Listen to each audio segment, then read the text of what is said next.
মানুষের বুক ফাটে তো মুখ ফাটানো একটা কথা আছে। পুরো নির্বাচনের প্রক্রিয়াটাকে এমনভাবে জাল বেছানো হয়েছে যে আমাদেরকে নির্বাচনে নিয়ে যদি বারবার আমি অভিযোগ করি তখন আপনিও বিরক্ত হবেন, সে শুধু অভিযোগই করে যাচ্ছে।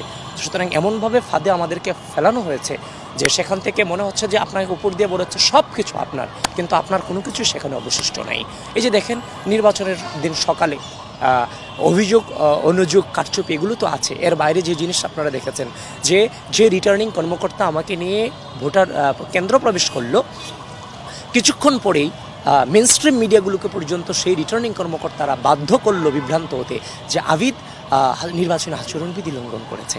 তার মানে চিন্তা করেন, যেখানে গঠনতন্ত্রে লেখা আছে প্রার্থী সেখানে প্রবেশ করতে পারবে, তারা স্পষ্ট গঠনতন্ত্রকে বৃদ্ধাঙ্গুলি দেখিয়ে মিথ্যা তথ্য দিয়ে মেইনস্ট্রিম মিডিয়াকে বিভ্রান্ত করার মধ্য দিয়ে যে সময়টাতে ভোট পড়ছে, সুইং ভোট যেগুলো আছে এগুলোতে আমাকে ভিলেন বানানো হয়েছে যে আবিদ যাচ্ছে ভোট কেন্দ্র দখল করে নিচ্ছে, সাধারণ শিক্ষার্থীরা আসো ভোট প্রদান করো, আবিদদেরকে ঠেকাও। এটি তো ছিল ওই দিনের মনোভাব। তো সুতরাং এটা তো দৃশ্যমান ছিল এই অসহযোগিতাটা, এই অসহযোগিতাটা কিন্তু প্রশাসন দিয়ে হয়েছে। সুতরাং এইরকম অসংখ্য অগণিত ঘটনা বিহাইন্ড দ্য সিনে ঘটেছে।